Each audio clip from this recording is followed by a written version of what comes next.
जुहू चौपाटीवर कचऱ्याचे साम्राज्य 11 दिवसांपासून परिस्थिती जैसे थे। लोकशाही मराठीचा सलग 12व्या दिवशी रिअलिटी चेक करण्यात आला। जुहू चौपाटीवर कचऱ्याचे साम्राज्य मागच्या 11 दिवसांपासून परिस्थिती जैसे थे आहे। लोकशाही मराठीचा सलग 12व्या दिवशी रिअलिटी चेक करण्यात आलाय। वारंवार या संदर्भात आवाज उचलण्यात आलेला आहे, तरी सुद्धा जुहू चौपाटीची परिस्थिती मात्र जैसे थे आहे। या संदर्भात ताजे अपडेट देण्यासाठी आपल्या प्रतिनिधी मीनाक्षी म्हात्रे आपल्या सोबत जोडलेत। मीनाक्षी, जुहू चौपाटीवर कचऱ्याचं साम्राज्य पसरलंय। मुंबई म्हणलं की एक जगभरातील आंतरराष्ट्रीय महत्त्वाचं शहर आहे। बरेच पर्यटक केवळ देशातून नाही तर जगभरातून मुंबईत विशेषतः जुहू चौपाटीवर येतात। 11 दिवसांपासून आपण वारंवार मुद्दा उपस्थित करतोय, आवाज उठवतोय, तरी सुद्धा परिस्थिती मात्र जैसे थे आहे। काय ताजे अपडेट आहेत सध्या जुहू चौपाटीवर?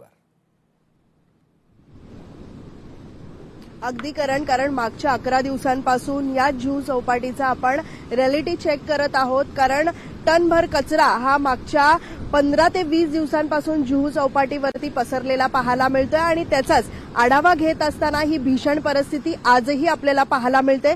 संपूर्ण माझ्या मागची दृश्य जर आपण पाहिलीत तर समुद्राच्या या सगळ्याच किनारी टनभर कचरा जो आहे तो आजही आपल्याला पाहायला मिळतोय। आज समुद्राला मोठी भरती आहे सकाळच्या वेळी आणि याच दरम्यान आपण पाहू शकतो बराच कचरा जो आहे तो समुद्राच्या पोटात पुन्हा एकदा जाताना आपल्याला पाहायला मिळतोय।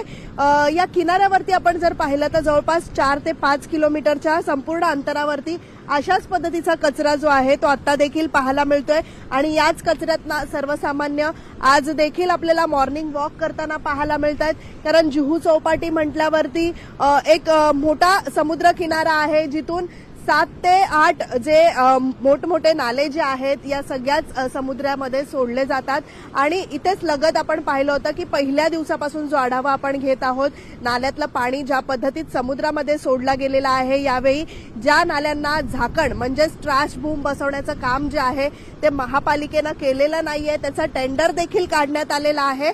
मात्र ही सगळी माहिती स्वतः आपण पाहतोय की इथले आमदार अमित साटम यांनी दिलेली होती आणि त्यानंतरही आजही आपण पाहतोय की हे ट्रॅश बूम लावलेले नाहीयेत।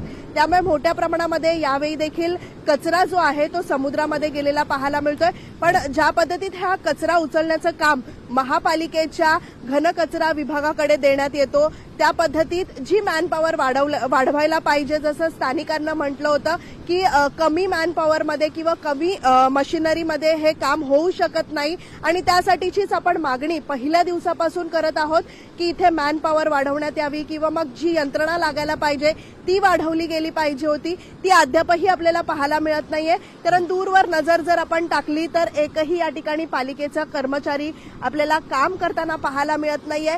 जरी समुद्राला भरती असली तरी मात्र आपण पाहतो की माझ्या मागच्या बाजूला दुसरी दृश्य आपण पाहिलीत तर मोजकेच कर्मचारी जे आहेत ते कचरा उचलताना पाहायला मिळत आहेत।